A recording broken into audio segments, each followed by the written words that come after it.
The tunnel was cold. It smelled of damp limestone and old grease. The darkness seemed to swallow the light from the flashlight. It was not just a cave. It was a factory hidden deep inside a mountain. Major Robert Staver adjusted his grip on his flashlight. The beam cut through the dusty air. It landed on something tall, something metallic. It was a fin. Black and white checkering ran along the side of the metal giant.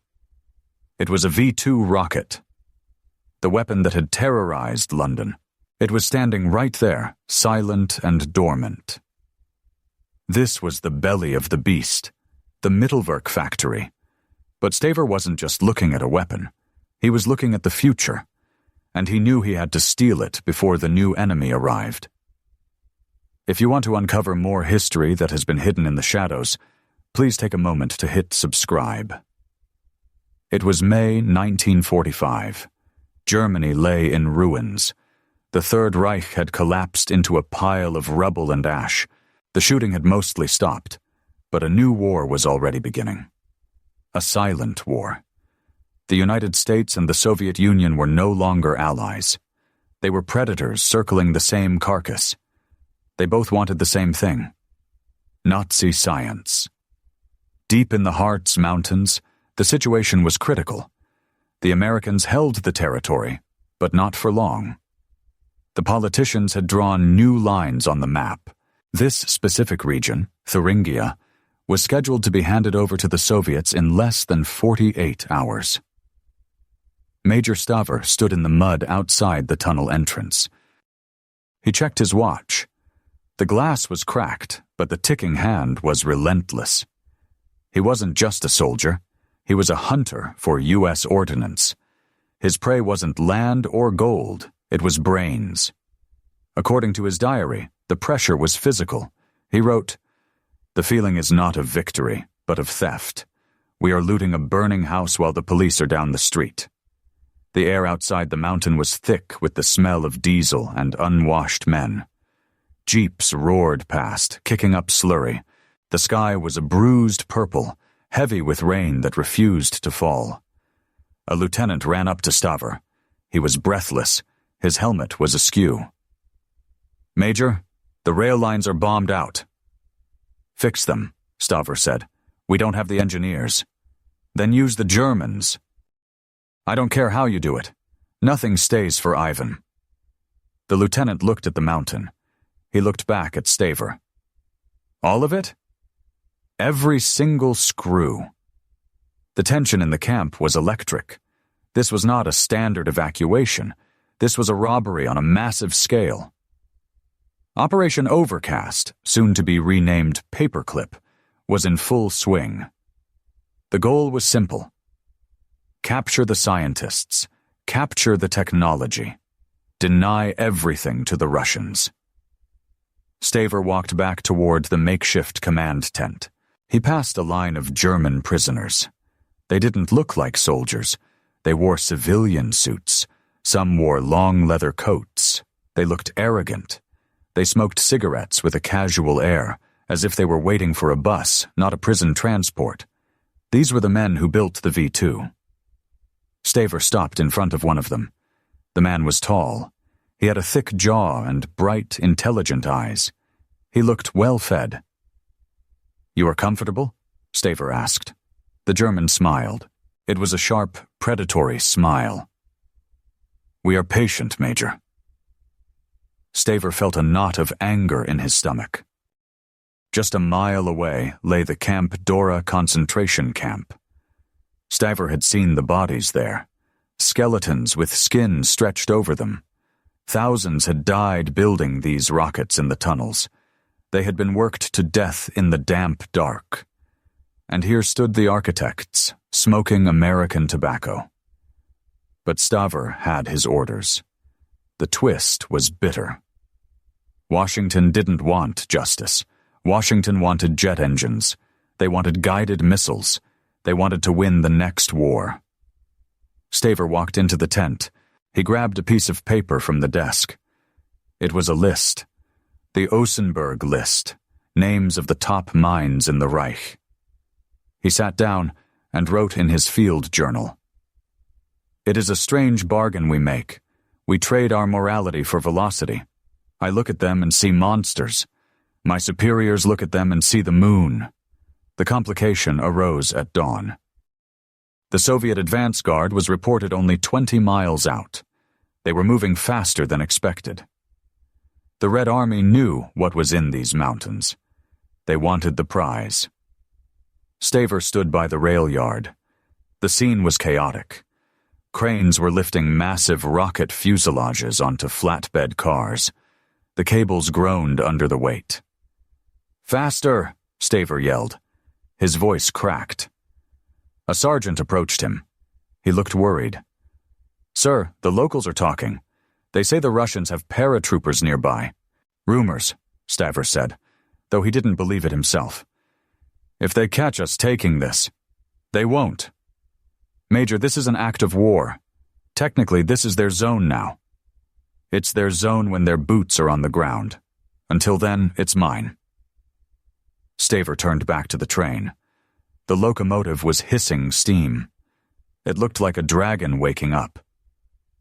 This was the gamble.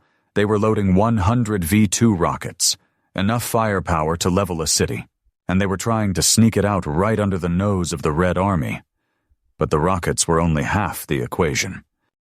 The hardware was useless without the software, and the software was biological. It was in the heads of the men standing on the platform. Wernher von Braun was there, the boy genius of the Nazi Party.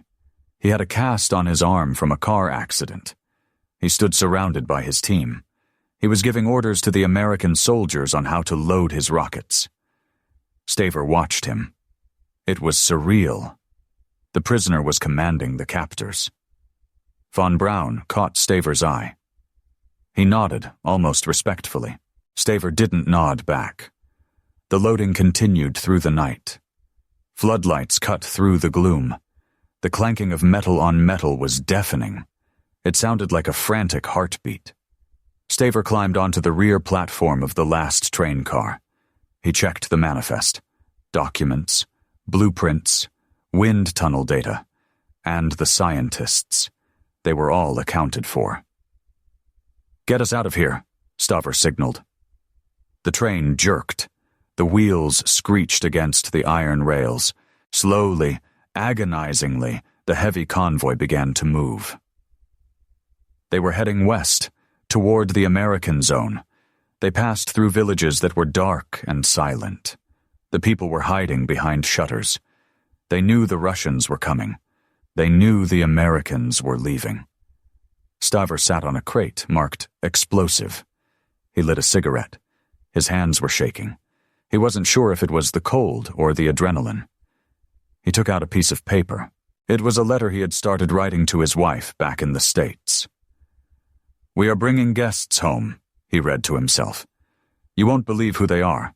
I am not sure I believe it myself. We are told this is necessary. We are told this will keep us safe. I hope they are right." The train picked up speed. The rhythm of the tracks became steady. Clack, clack, clack, clack. Then a flare went up in the distance to the east. Red. The Russians. They were at the perimeter. Staver stood up and looked back. The flare hung in the sky, illuminating the valley they had just left. If they had been an hour later, the train would have been blocked. The technology would have gone to Moscow. The space race would have ended before it began. "Major!" the conductor yelled from the front. "Checkpoint ahead!" Staver's heart hammered. Was it Americans, or had the Soviet advance units circled around? The train slowed. Brakes squealed, throwing sparks into the night. Staver jumped down from the car before it stopped. He drew his sidearm. He walked toward the front of the engine. The steam obscured his vision. Shadows moved in the mist. "Identify," Staver shouted. 10th Armored U.S. Army, came the reply. Staver let out a breath he didn't know he was holding. He holstered his gun. "Let them through," the voice commanded. "High priority cargo." They crossed the line. They were safe. The immediate danger was over, but the story was far from finished. The train carried them to the coast. Then, ships carried them across the Atlantic. They arrived in a land of diners and baseball. Wernher von Braun and his team were brought to Fort Bliss, Texas, then to White Sands. They were given new suits. They were given houses. Their files were scrubbed. The paperclip operation worked. The U.S. military simply clipped new biographies over the old ones. Membership in the SS? Gone. Knowledge of slave labor? Erased. Staver watched from a distance as the years passed. He saw the rockets get bigger. He saw the Redstone, the Jupiter, the Saturn V. He saw the same men who had built weapons for Hitler now shaking hands with presidents. He saw them on television. They were American heroes now, fathers of the space age. But Staver remembered the tunnel. He remembered the smell of the damp limestone. He remembered the darkness of the Mittelwerk. Years later, he would sit in his living room and watch the moon landing. July 1969, the culmination of everything they had stolen that night in Thuringia.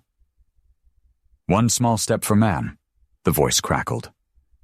Staver whispered to the empty room, and a giant leap for those who got away with it. According to the official U.S. Army records, Operation Paperclip brought over 1,600 German scientists and engineers to the United States. They fueled the Cold War. They built the ballistic missiles. They put a man on the moon. Archival records confirm that the government knew about their pasts. The decision was calculated.